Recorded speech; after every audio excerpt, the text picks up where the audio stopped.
Well, as they say, there is a storm coming. The scenes here in Eyemouth are pretty dramatic, with those waves just crashing down onto the sand, but that's not really unusual here, given we're pretty exposed here on the east coast. But what we have seen as the Storm Babet hits is a little bit more debris on the road, a little bit of water lying on the roads as well. But we do know, with an amber alert for rain coming into effect tomorrow in the Kelso area, it is going to get worse before it gets better. A rescue already, and the storm is just beginning. A woman and her child had to be recovered from their car, stuck in floodwater in Ria this morning. But it was a lady with a little girl that had got trapped in a car. She couldn't actually physically get out of the car because the pressure of water wouldn't allow her to open the doors, and the car was filling with water. So she driven into quite deep flood water to the point where the car just stopped and she was trapped. Weather alerts are in place further north, including a red alert for rain in Aberdeenshire and Angus.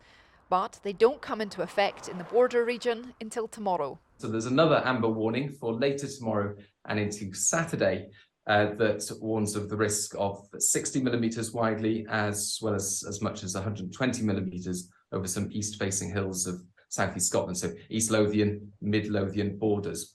For tomorrow, the Met Office has issued a yellow alert for rain and for wind down the east coast, stretching over to Carlisle, and an amber alert for rain that covers Kelso, Melrose, Loder and further north, as well as parts of eastern Cumbria. SEPA is also on standby. We're likely to see more of that later today and into tomorrow. But the concerns for me is that it will happen overnight. So not ideal time. So we try to anticipate as much as we can. Some homes and businesses in Peebles had a power cut this morning, and the RNLI has warned people to stay away from the coast. This morning in Eyemouth it's quite gusty, just the direction of the wind. It's the time of the year where we've got lots of leaves falling and it blocks the drains, so there's quite a lot of surface water.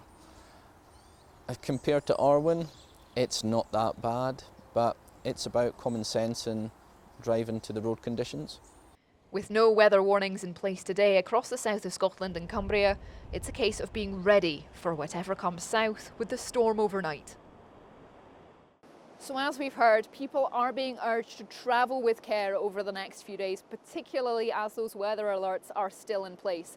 There's going to be a lot of focus on the Kelso area when that amber alert comes into place. And I've been told by Scottish Borders Council that they are having a meeting to discuss what needs to be done, what needs to be prepared, so that if support is needed, it will be ready to be rolled out, and any teams who are needed to do that will be on standby as well.